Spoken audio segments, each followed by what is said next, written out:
राधे राधे साथियों, स्वागत है आप सभी का आपके अपने चैनल रिचार्ज प्रोडक्टिविटी में। और मैं हूं रिचा। साथियों, यूपीएचईएससी असिस्टेंट प्रोफेसर 2021 जिसके अंतर्गत प्रैक्टिस सेट हमारा चल रहा है और इसके अंतर्गत हम पहला आपको प्रैक्टिस सेट बता चुके हैं। आज ये दूसरा है जिसमें हमारा जो विषय है वो है एजुकेशन, बीएड, पीजीटी और एमएड। यहाँ पर मुख्यतः हमारा एजुकेशन और बीएड में जिसने यूपीएचईएससी असिस्टेंट प्रोफेसर में अप्लाई किया है उनके लिए है, लेकिन पीजीटी अगर आपने एजुकेशन में रखा हुआ है तो ये उनके लिए भी यहाँ पर हमारे लिए बहुत ही महत्वपूर्ण है। और साथ ही साथ जो एमएड कर रहे हैं वहाँ पर एमएड बेस पर भी हमारा ये सारे वही सारे क्वेश्चन होते हैं, वही सारे टॉपिक्स होते हैं जो हमारे बीएड और एमएड में आते हैं। तो यहाँ पर हम आपको जो टॉपिक लेकर के आए हैं सिलेबस के अकॉर्डिंग वो है शिक्षा के दार्शनिक आधार। तो यहाँ पर फिलॉसफिकल फाउंडेशन ऑफ एजुकेशन के अंतर्गत हमने इस पूरा प्रैक्टिस सेट जो रखा है और इसका नाम है आज प्रैक्टिस सेट नंबर 2। ठीक है, क्वेश्चन हम शुरू करते हैं। इसमें हमारे पूरे 50 क्वेश्चंस रखे हुए हैं हमने और इन्हीं में से आपका पूरा आना है। साथ ही साथ मैं आपको बता दूं जो नेट की भी तैयारी कर रहे हैं, मैं इसमें नेट नहीं डाल पाई हूँ, जो नेट की भी तैयारी कर रहे हैं ये उनके लिए भी बहुत ही फ़ायदेमंद है, तो वो नेट वाले भी इसको देख सकते हैं। अब क्वेश्चन नंबर पहला हमारा आता है इसके अंतर्गत, श्री अरविंद देशवासियों में कौन सी भारतीय प्रतिभा की विशेषताओं का विकास चाहते थे। यानी यहाँ पर जो अरविंद थे वो देशवासियों में कौन सी भारतीय प्रतिभा की विशेषताओं का विकास करना चाहते थे। तो यहाँ पर वो बुद्धिमत्ता का भी देखते थे, सृजनात्मकता को भी देखते थे और आत्मज्ञान को भी चाहते थे। तो यहाँ पर ये तीनों चीज़ आएंगी, इसलिए यहाँ पर आंसर आता है ऑप्शन डी, उपरोक्त सभी। क्वेश्चन नंबर 2 आता है हमारा, शिक्षा उस सन्निहित पूर्णता का प्रकाश है जो मनुष्य में पहले से ही विद्यमान है। यह कथन है, ये बहुत ही इंपॉर्टेंट है और कईयों बार हमने एग्जाम में इसको देखा है। मैं आपको एक बार फिर से बता देती हूँ, ये सारे वही क्वेश्चन है जो हमारे कभी ना कभी पुराने पेपरों में आए हुए हैं, उन्हीं चीज़ को यहाँ रखा है। इसमें नया कोई कुछ नहीं है, लेकिन इसी चीज़ के अंतर्गत ये जो हमारा पेपर जो होता है वो इसी पैटर्न पर आता है और इन्हीं में से क्वेश्चन हमारे आते जाते रहते हैं। तो ये बहुत पुराने पेपरों से ये प्रश्न रखे हुए हैं, तो आप इसको अच्छे से देख सकते हैं। क्वेश्चन आपके इन्हीं में से आने हैं। ठीक है, तो क्वेश्चन नंबर 2 के विषय में ये बताया कि शिक्षा उस सन्निहित पूर्णता का प्रकाश है जो मनुष्य में पहले से ही विद्यमान है। और यह कथन कहा है यहाँ पर महात्मा गांधी ने। महात्मा गांधी जी ने कहा है कि शिक्षा जो है उस सन्निहित पूर्णता का प्रकाश है जो हमारे अंदर मौजूद है, जो मनुष्य में पहले से ही विद्यमान होती है। तो ये चीज़ इन्होंने बताया है महात्मा गांधी ने। ठीक है, क्वेश्चन नंबर 3 आता है हमारा, श्री अरविंद मस्तिष्क को निम्नांकित समझकर उसके विकास पर बल देते थे। तो यहाँ पर जो है क्या क्या समझते थे, उपरोक्त सभी। तो यानी कि इसमें 3 आएंगे, तो वो कौन कौन से आते हैं कि मनुष्य की छठी ज्ञानेंद्रिय, मनुष्य के चिंतन का स्रोत, मनुष्य के विकास का आधार, और इसमें ये तीनों इसमें आ जाएंगे। यानी अरविंद ने जो कहा है कि वो मस्तिष्क को इन तीनों को विकास का एक बल माना है। जो मस्तिष्क का विकास हो सकता है वो किनके आधार पर हो सकता है कि मनुष्य की जो छठी ज्ञानेंद्रियां हैं 6, उनके विषय में बताया है। मनुष्य के चिंतन का स्रोत भी इसको बताया मस्तिष्क को, और मनुष्य के विकास का आधार भी मस्तिष्क को ही बताया है। तो यहाँ पर ये सारे आएंगे। ठीक है, क्वेश्चन नंबर 4 हमारा आता है कि श्री अरविंद चित्त शुद्धि किसके द्वारा चाहते थे। तो वहाँ पर अनुशासन हमारा आंसर आता है कि अरविंद जो है वो चित्त की शुद्धि यानी कि हमारा जो मन होता है उसकी शुद्धि के किसके द्वारा चाहते थे, वो अनुशासन। जब तक इंसान अपने अंदर अनुशासन धारण नहीं करेगा तब तक वो किसी भी प्रकार से उसका मन जो है वो शुद्ध नहीं हो सकता, निर्मल नहीं हो सकता। तो यहाँ पर अनुशासन अपने अंदर धारण किया जाता है, उस चीज़ के विषय में इन्होंने यहाँ बताया है। अगर आपको शब्द स्पष्ट नज़र ना आ रहे हो तो जो मैं बोल रही हूँ आप उसको ध्यान से सुने और अपनी नोटबुक में इसको उतारते चले जाएं। अब आता है क्वेश्चन नंबर 5, श्री अरविंद के दर्शन का लक्ष्य था। यानी अरविंद के जो दर्शन था वो उसका लक्ष्य क्या रहा था, चिंतन में बदलाव। जो आंसर आ रहा है वो आ रहा है चिंतन में बदलाव। जब तक इंसान चिंतन में बदलाव नहीं करेगा तब तक वो आगे बढ़ने की सोच नहीं सकता है। उसको जितना चिंतन कर सकता है, मनन कर सकता है, तभी जा करके वो अपने उद्देश्य की प्राप्ति कर सकता है। तो यहाँ पर अरविंद ने भी दर्शन का जो लक्ष्य बताया है वो बताया कि चिंतन में बदलाव लाना। क्वेश्चन नंबर 6 आता है, उदात्त सत्य का ज्ञान को प्राप्त करने का साधन अरविंद का क्या था। तो वो था योगाभ्यास। योगाभ्यास के विषय में ही इन्होंने बताया कि उदात्त सत्य का ज्ञान को, जो भी एक ऐसा सत्य है उसको प्राप्त करना है तो उसका साधन जो है वो यहाँ पर योग के माध्यम से बताया है। हम योग के माध्यम से ईश्वर तक भी पहुँच सकते हैं और यही चीज़ इन्होंने बताई है कि योगाभ्यास के माध्यम से हम सत्य का भी ज्ञान आसानी से प्राप्त कर सकते हैं। क्वेश्चन नंबर 7 आता है। क्वेश्चन नंबर 7 है यहाँ पर, वर्ष 1913 में रविंद्रनाथ टैगोर को कौन सी काव्य कृति पर उन्हें नोबेल पुरस्कार प्राप्त हुआ था? तो वो जो उनकी कृति है वो है गीतांजलि। ठीक है। क्वेश्चन नंबर 8 आता है हमारा, रविंद्रनाथ टैगोर द्वारा स्थापित शिक्षा संस्था का प्रथम नाम था? तो यहाँ पर आंसर जो आता है वो आता है शांति निकेतन। ठीक है। अगला क्वेश्चन जो हमारा आता है यहाँ पर, क्वेश्चन नंबर 9, बौद्ध शिक्षा प्रणाली में महिलाओं को शिक्षा कहाँ दी जाती थी? तो वो आंसर हमारा आता है ऑप्शन नंबर हमारा ए, विहारों में। विहारों में बौद्ध शिक्षा प्रणाली में महिलाओं को शिक्षा दी जाती थी। क्वेश्चन नंबर 10 हमारा आता है, बौद्धकालीन भारत की चित्रकला की उत्कृष्टता कहाँ से गुहा चित्रों से प्रकट होती है? तो इसका जो ऑप्शन है हमारा ऑप्शन डी, अजंता से। क्वेश्चन नंबर 11 हमारा आता है, बौद्धकालीन शिक्षा में उपसंपदा संस्कार के पश्चात भिक्षु को किस प्रकार रहना पड़ता था? तो यहाँ जो आंसर आता है वो आता है गृहस्थ आश्रम में।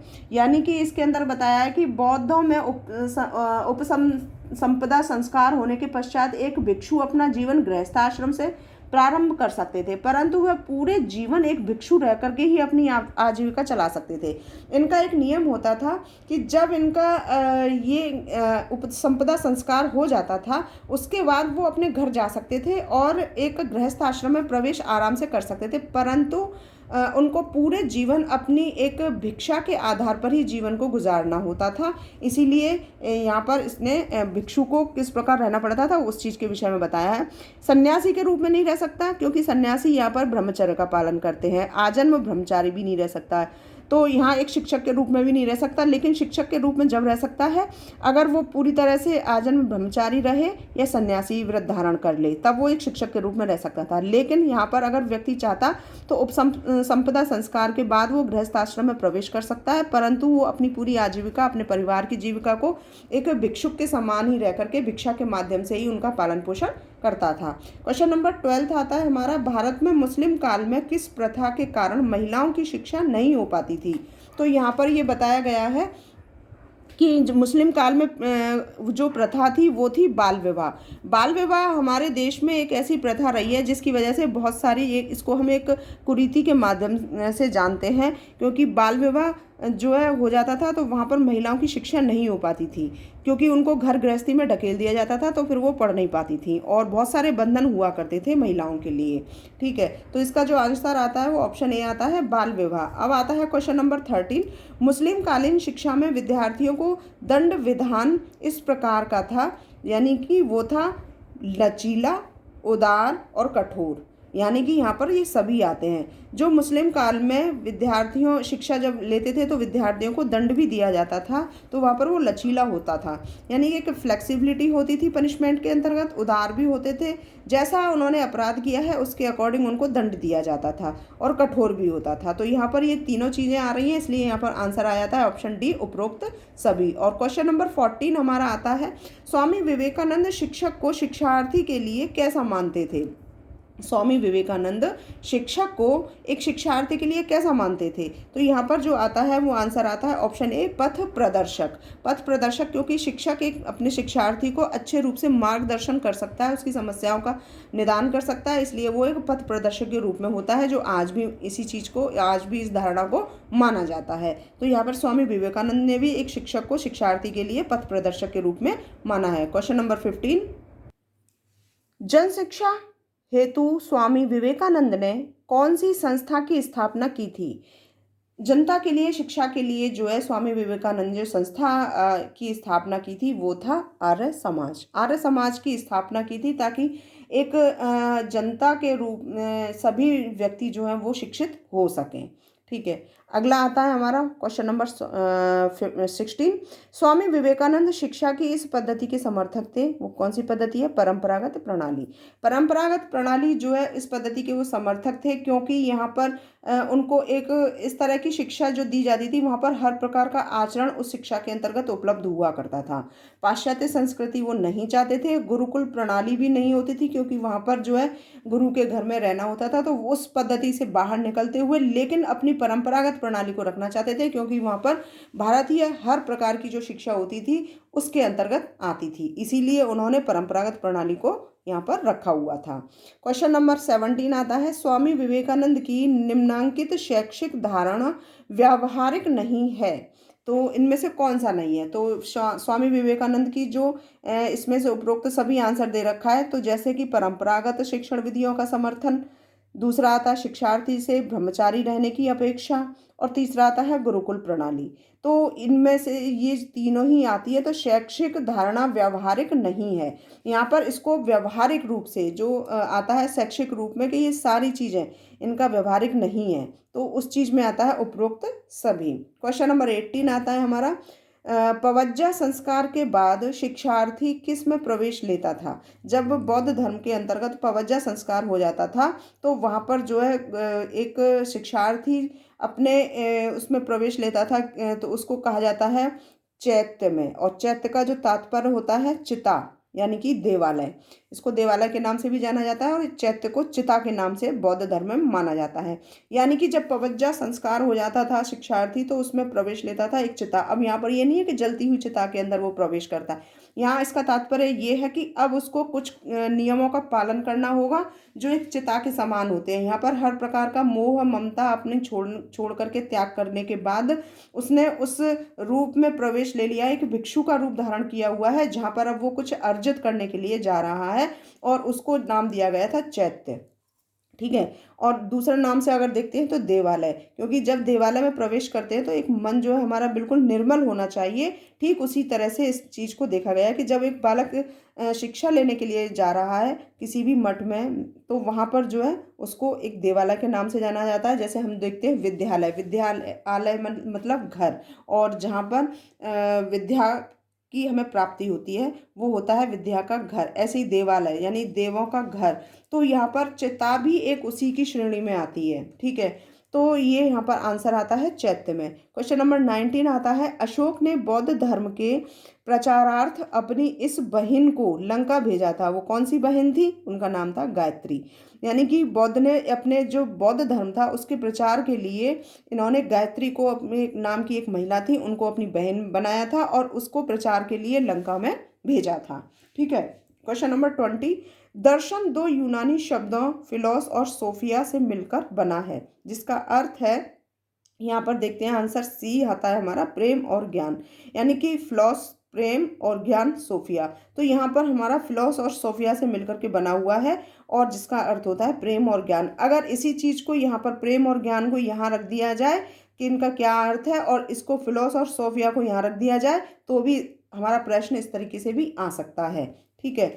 अगला क्वेश्चन आता है 21, उपसंपदा संस्कार पवज्जा संस्कार के कितने वर्ष बाद अर्थात किस आयु में होता था? यानी कि उपसंपदा संस्कार और पवज्जा संस्कार के कितने वर्ष बाद होता था, यानी कि ये संस्कार उपसंपदा संस्कार जो है वो किस आयु में होता था?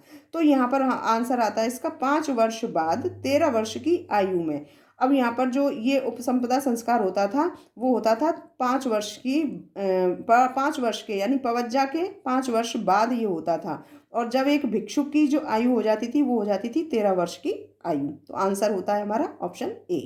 क्वेश्चन नंबर 22, बौद्ध शिक्षा प्रणाली में शिक्षण विधि थी, वहाँ पर थी उपरोक्त सभी, जैसे कि सम्मेलन के माध्यम से भी होती थी, देशाटन यानी कि घूमने के माध्यम से भी होती थी जगह जगह जाने के बाद, और प्रश्नोत्तर माध्यम से भी हुआ करती थी। तो इसमें तीनों आंसर आएंगे हमारे। तो आंसर आता है ऑप्शन डी, उपरोक्त सभी। क्वेश्चन नंबर 23, उपसंपदा संस्कार के बाद बौद्ध शिक्षा प्रणाली में बालक व बालिकाएं क्रमशः क्या कहलाते थे? तो इसका जो आंसर आता है, जब उपसंपदा संस्कार हो जाता था तो वहाँ पर उस बौद्ध शिक्षा प्रणाली में बालक और बालिकाएं दोनों ही, क्योंकि शिक्षा दोनों प्राप्त करते थे, तो उसके बाद फिर वो श्रमण और श्रमणी यानी कि श्रमण और श्रमणी के नाम से वो जाने जाते थे। ठीक है, अब ये क्वेश्चन नंबर 24, बौद्ध शिक्षा प्रणाली में पवज्जा लेने के बाद, यहाँ पर पवज्जा भी होता है प्रवज्जा भी होता है, इसलिए कंफ्यूज ना हो, अर्थ दोनों का एक ही है। बौद्ध शिक्षा प्रणाली में पवज्जा लेने के बाद बालक कहलाता था, यहाँ पर आंसर ए भिक्षु। जब इस पवज्जा यानी कि प्रारंभिक शिक्षा लेने के लिए जब वो अपने उसमें मठ में जाया करते थे, और उस संस्कार को, पहला जो संस्कार होता है उसको पवज्जा यानी प्रवज्जा कहा जाता था, और जैसे ही वो इसमें प्रवेश कर लेता था तो वो एक भिक्षु कहा जाता था। ठीक है, और यहाँ पर उपसंपदा बाद में होता है, 5 वर्ष बाद पवज्जा के बाद, तब जाकर के वो श्रवण और श्रवणी हो जाते थे। तो यहाँ पर इस दोनों को प्रश्नों को अच्छे से समझ लें। तो जैसे ही बौद्ध शिक्षा प्रणाली में पवज्जा ले लेता था बालक, उस समय भिक्षु के नाम से जाना जाता था, भिक्षु या भिक्षुणी। ठीक है, इसके बाद क्वेश्चन आता है हमारा 25, बौद्ध शिक्षा केंद्रों में प्रवेश लेने के लिए परीक्षा लेने वाला था कुलपति। यानी कुलपति जो है जब शिक्षा में प्रवेश ले लेता था बालक, और फिर जब उनकी परीक्षा हुआ करती थी तो उस समय उनकी जो परीक्षा लिया करता था वो कुलपति हुआ करता था। ठीक है, क्वेश्चन नंबर 26, प्रयोजनवाद या अर्थ क्रियावाद प्रैग्मेटिज्म में निम्नांकित शिक्षण विधि सर्वोत्तम मानी जाती है। तो जो आंसर आता है वो आता है इसका ऑप्शन सी, अनुभव द्वारा अधिगम। जो भी हमारा अपना एक अधिगम होता है, क्योंकि प्रयोजनवाद जो होता है, अर्थ क्रियावाद का है या प्रैग्मेटिज्म का है हम, तो वहाँ पर जब तक कोई क्रिया नहीं की जाएगी तब तक हमें कोई अनुभव प्राप्त नहीं हो सकता, और जब अनुभव हमारा बन जाता है तो वही हमारा अधिगम यानी कि सीखना बन जाता है। तो इसके प्रयोजनवाद का सीधा सीधा संबंध होता है अनुभव, और अनुभव होता है हमारी क्रियाओं के माध्यम से करना, क्रिया करना। ठीक है, तो आंसर आता है ऑप्शन सी, अनुभव द्वारा अधिगम। क्वेश्चन नंबर 27, प्रकृतिवादी ईश्वर में विश्वास नहीं करते, अतः वे निम्नांकित मूल्य की शिक्षा को स्थान नहीं देते। यानी इनमें से जो भी हमारा आंसर आएगा उसको मूल्य की शिक्षा में स्थान उसको नहीं देते हैं, क्योंकि प्रकृतिवाद जो है उस चीज़ को अलग मान देते हैं। यहाँ आंसर पहले आपको बता दूं, ऑप्शन सी है नैतिक मूल्य। नैतिक मूल्य इसका आंसर आएगा कि क्यों, इसलिए इसमें नैतिक मूल्य आएगा क्योंकि प्रकृतिवाद आदर्शवादी के घोर विरोधी थे, और प्रकृतिवादी केवल प्रकृति पर ही विश्वास करते थे, वो बिल्कुल ईश्वर या जो हमारा एक धर्म है उस चीज़ को बिल्कुल नहीं मानते थे। और जहाँ नैतिक मूल्य आते हैं वो हमारे आदर्शवाद से संबंधित सीधे सीधे हो जाते हैं, जहाँ आदर्शवाद होगा वहाँ नैतिक मूल्य होगा।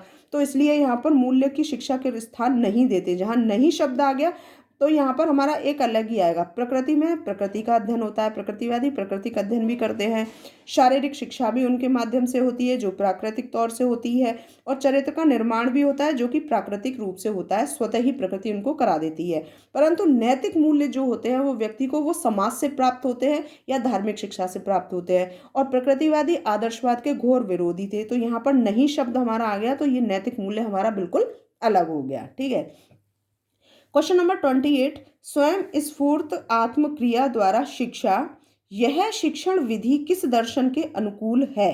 तो यहाँ पर आंसर आता है प्रकृतिवाद, क्योंकि यहाँ पर स्वयं स्फूर्त आत्मक्रिया द्वारा शिक्षा, तो यहाँ इसको समझना होता है। कुछ हमारे क्वेश्चंस ऐसे होते हैं जिनको कि हमें समझना होता है कि ये क्या कह रहा है, इसकी लैंग्वेज क्या है।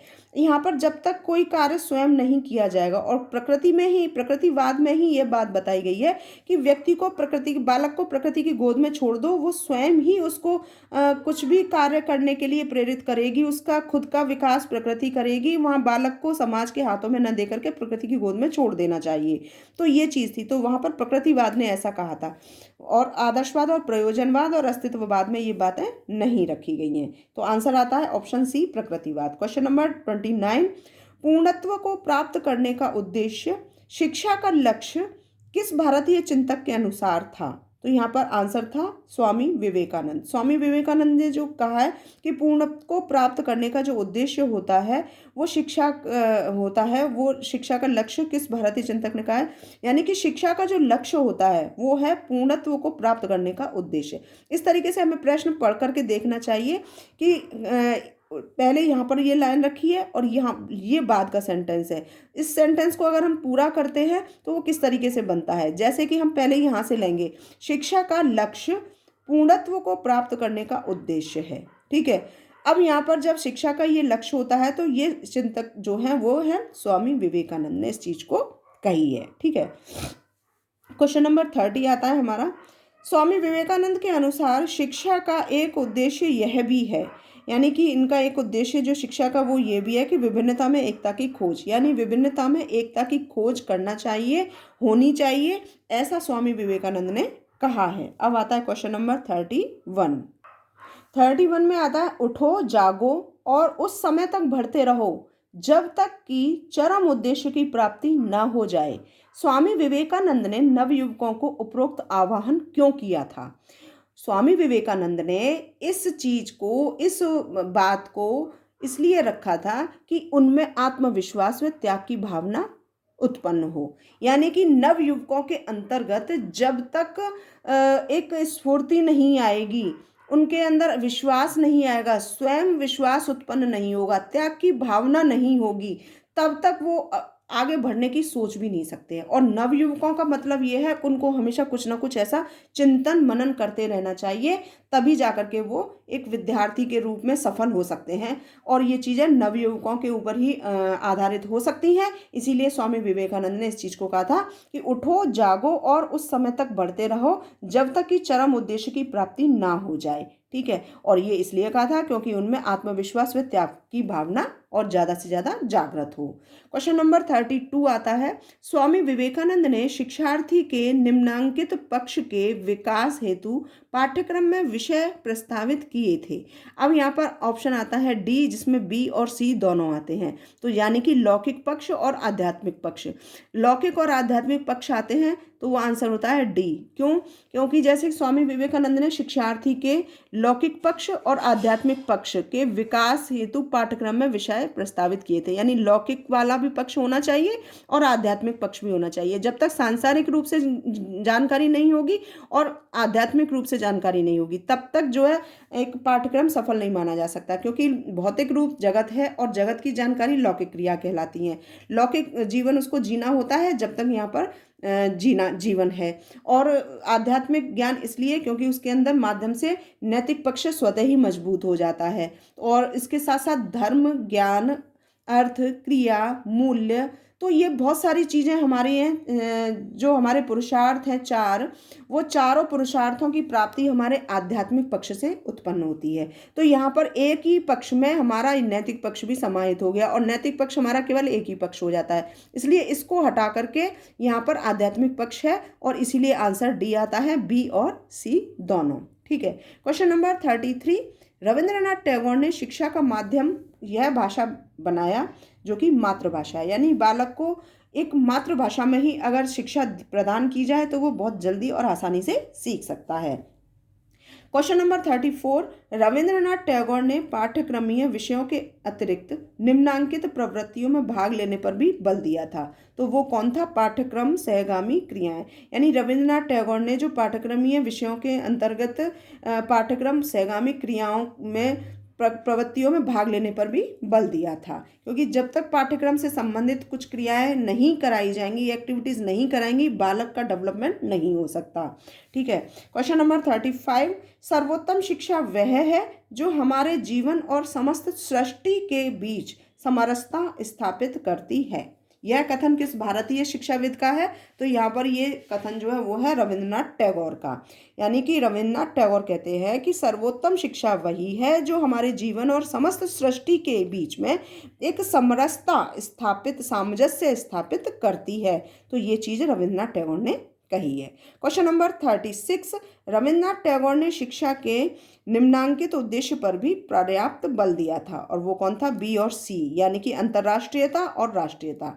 यहाँ पर अंतर्राष्ट्रीयता और राष्ट्रीयता के आधार पर रविंद्रनाथ टैगोर ने शिक्षा के उद्देश्य पर भी पर्याप्त बल दिया है, क्योंकि यहाँ पर हमारी राष्ट्रीय अगर मजबूत होगी दशा तो हम अंतर्राष्ट्रीय अपना एक व्यवहार रख सकते हैं, जिससे अंतर्राष्ट्रीय व्यवहार रखने पर हमारी राष्ट्रीयता और भी ज़्यादा मजबूत बनती चली जाएगी। तो यहाँ पर बी और सी दोनों को ही यहाँ पर रखा है, रविंद्रनाथ टैगोर का उद्देश्य यही था। ठीक है, क्वेश्चन नंबर 37, रविंद्रनाथ टैगोर ने अपनी शिक्षा पद्धति में निम्नांकित प्रकार के विषय के शिक्षण की व्यवस्था की थी।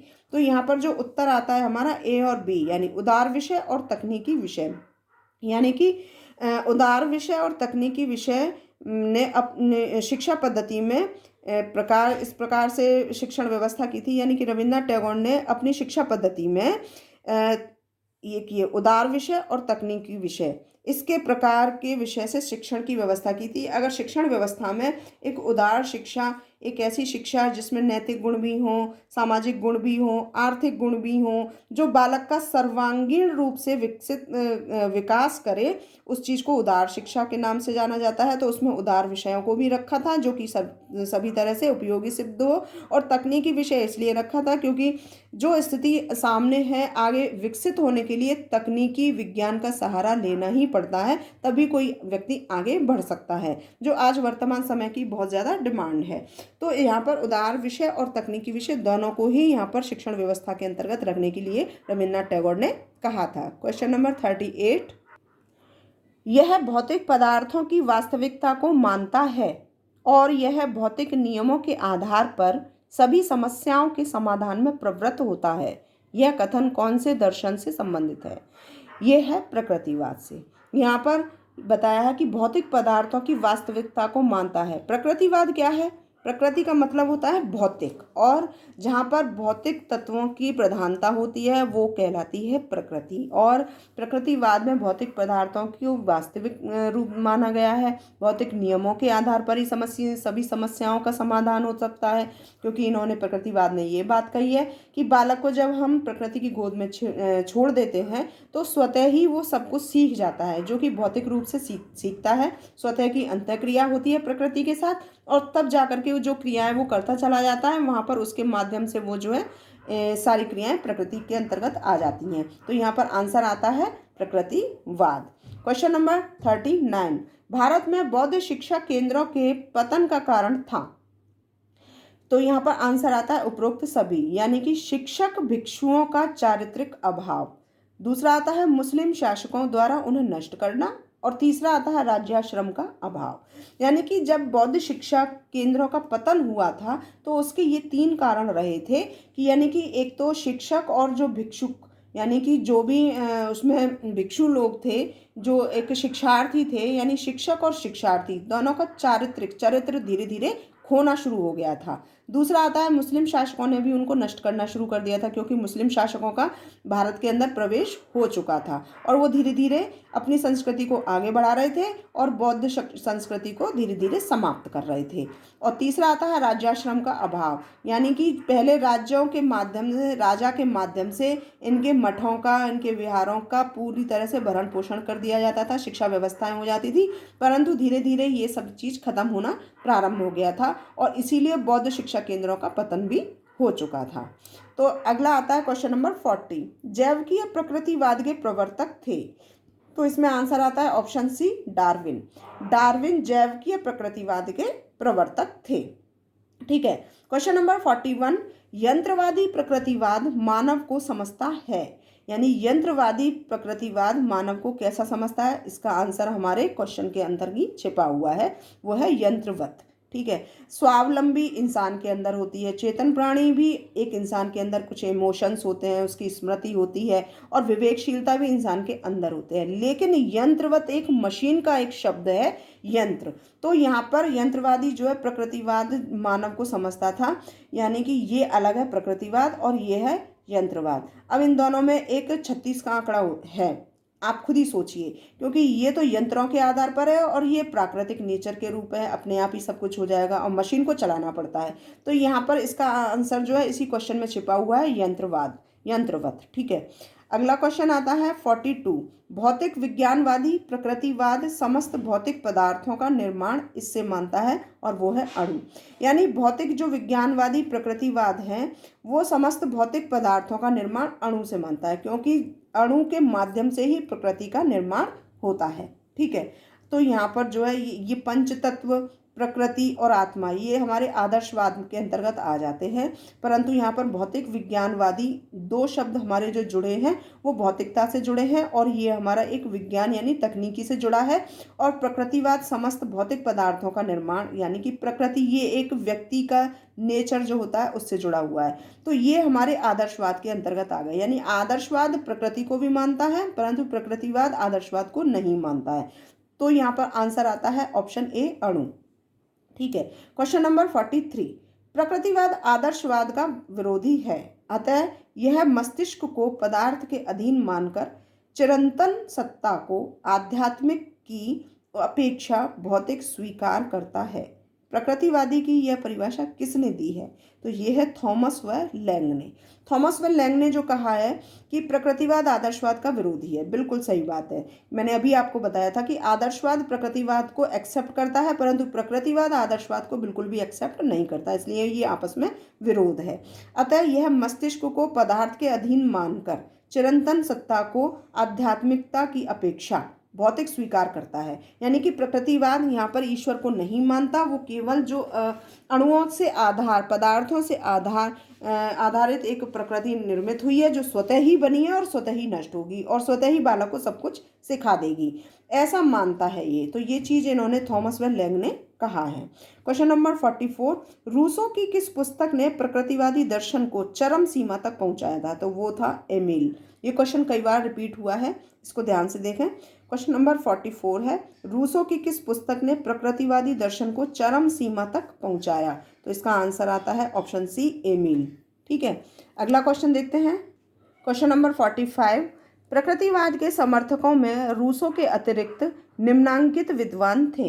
यानी प्रकृतिवाद के जो समर्थक रूसो रहे हैं, इनके अतिरिक्त और कौन थे? तो यहाँ पर उपरोक्त सभी आते हैं, यानी कि हर्बर्ट स्पेंसर, कमेनियस और बेकन, ये तीनों भी यहाँ पर प्रकृतिवादी समर्थक के रूप में आते हैं। क्वेश्चन नंबर 46, मानव यंत्र को पूर्ण बनाना, यह उद्देश्य कौन से शिक्षा दर्शन के अनुकूल शिक्षा पद्धति का है? वो है प्रकृतिवाद। यानी मानव यंत्र को पूरी तरह से बनाना, मानव एक यंत्रवत है और उसको प्रकृति के हिसाब से बनाना है। अगर वो एक यंत्र के समान है तो उसको प्रकृति के हिसाब से बनाना है, उसको यंत्रवत नहीं छोड़ना। इसको आप सेंटेंस को समझें कि ये मानव अगर यंत्रवत है और उसको अगर आपको पूरा करना है, यानी मशीन न बनाते हुए उसको प्रकृति के आधार पर करना है, तभी जाकर के वो पूर्ण बन सकता है। तो यही चीज़ प्रकृतिवाद ने कही है, क्योंकि यहाँ पर यंत्र शब्द आ गया, इसलिए आदर्शवाद में यंत्रवत नहीं हो सकता, यथार्थवाद में यंत्रवत नहीं हो सकता, तो बचा प्रकृतिवाद। तो यहाँ पर प्रकृतिवाद के माध्यम से ही इस चीज़ को कहा है। जैसा भी आपने कुछ देर पहले यंत्रवत एक प्रश्न देखा था, तो यहाँ पर मानव को अगर मानव यंत्र को पूर्ण बनाना है, अपूर्ण भाषा में पूर्ण भाषा का यहाँ पर प्रयोग किया गया है, तो उस चीज़ को बताया है कि अगर एक यंत्र के समान है मानव और उसको आपको पूर्ण बनाना है, तो यहाँ पर आपको यंत्र शब्द हटा करके प्रकृति के अनुकूल उसको ढालना होगा। ठीक है, अगला क्वेश्चन आता है 47, निम्नांकित उद्देश्य प्रकृतिवादी शिक्षा दर्शन के अनुकूल शिक्षा पद्धति के हैं? तो वो आंसर आता है उपरोक्त सभी। यानी कि इनमें से जैसे बालक को वातावरण के अनुकूल, जीवन संघर्ष के योग्य बनाना, सुख प्रदान करना, ये उद्देश्य जो है वो प्रकृतिवादी शिक्षा दर्शन के अनुकूल शिक्षा पद्धति के हैं। क्यों? क्योंकि यहाँ पर बालक को वातावरण के अनुकूल बनाना, सबसे पहला तो आप यही देख लीजिए कि जब बालक को इनमें सब में एक जैसा मिला हुआ भाव होगा, तो जहाँ एक जैसा मिला हुआ आया है यानी कि वो प्रकृतिवाद से संबंधित है। प्रकृतिवाद कैसा कहता था कि बालक को स्वतंत्र छोड़ो, यानी कि वातावरण के अनुकूल बनाना, उसको जैसा माहौल है वैसा वो अपने आप बन जाएगा। जीवन संघर्ष के योग बनाना, जब वो प्रकृति की गोद में रहेगा तो जीवन संघर्ष क्या होता है उसको वो अपने आप ही सीख जाएगा। और सुख प्रदान करना, वो जब अपने आप अपने कार्य को करता है तो उसको एक सुख की अनुभूति होती है, और यही चीज़ें इसमें प्रकृतिवाद के दर्शन में आती हैं।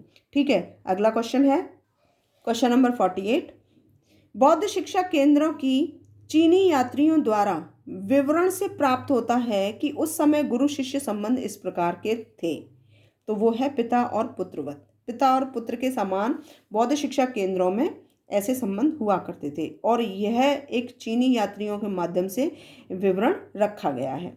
ठीक है, अगला क्वेश्चन आता है 49, शिक्षा संबंधी सभी प्रश्न वास्तव में दर्शन संबंधी प्रश्न ही हैं। यह मत किस शिक्षाविद का है? रॉस का। रॉस ने कहा है कि शिक्षा संबंधी सभी प्रश्न वास्तव में दर्शन संबंधी प्रश्न ही हैं। तो ये आंसर आता है ऑप्शन डी, रॉस का। और अगला और आखिरी हमारा क्वेश्चन आता है 50, जैन धर्मानुसार पंच महाव्रतों में निम्नांकित उल्लेखनीय है? वो है उपरोक्त सभी। यानी जैन धर्म में पंच महाव्रतों के अंतर्गत आता है अहिंसा, सत्य और अस्तेय। यानी कि पंच महाव्रत 5 तरह के बताए हैं, लेकिन यहाँ पर ऑप्शन 3 ही रखे गए हैं, 4 को नहीं रख सकते थे, वरना फिर 4 कैसे आते, फिर एक और 5वां आता। तो यहाँ पर उपरोक्त सभी यानी कि ये तीनों हमारे इसके अंतर्गत आ रहे हैं, तो यहाँ पर इस तरीके से इन्होंने रखे हुए हैं। तो यहाँ पर अहिंसा भी आती है, सत्य भी आता है और अस्तेय भी आता है। तो यहाँ पर आंसर हो जाएगा उपरोक्त सभी, ऑप्शन डी आंसर है। तो इस प्रकार से यहाँ पर हमने देखा कि अभी जितने भी क्वेश्चंस हमने रखे हैं यहाँ पर 50 क्वेश्चंस, वो सभी हमारे लिए बहुत ही महत्वपूर्ण है।